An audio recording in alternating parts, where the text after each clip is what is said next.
DMK வேண்டாம்னு காங்கிரஸ் போக போகிறதா, இல்லாட்டி காங்கிரஸ் வேண்டாம்னு டிஎம்கே உதற போகிறதா, இல்ல யாரு முன்னால?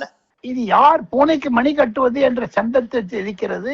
காங்கிரஸ் தலைவரிலிருந்து சீனிவாசன் அலைகள் ஓய்வதில்லை என்று சொல்லுகிறார்கள்.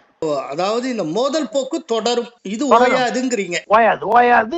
கண்டிப்பாக இது ஒரு பிரேக்கிங் பாயிண்ட்டுக்கு வந்து விட்டது. 5ஆம் தேதி காலை 9:30 மணிக்கு ராகுல் காந்தி சென்னை வருவதாகவும் நான் கேள்விப்படுகிறேன். 5ஆம் தேதிக்கு முன்னதாக இது பேச்சுவார்த்தை முடியுமா அல்லது திமுக இருந்து நகர்வார்களா?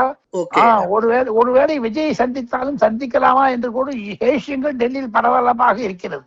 KC வேணுகோபால் மு.க. ஸ்டாலின் முதல்வரை சந்தித்தார். நேற்று முன்தினம் 72 மணி நேரம் ஆகிவிட்டது. அவருடைய வீட்டுல வச்சு சந்திச்சார். ஏன் ஒரு போட்டோ ஒரு வீடியோ வரவில்லை? கரூர் சம்பவத்திற்கு பிறகு அக்டோபர், நவம்பர், டிசம்பர், ஜனவரி, பிப்ரவரி 5 மாதம் ஆகிவிட்டது.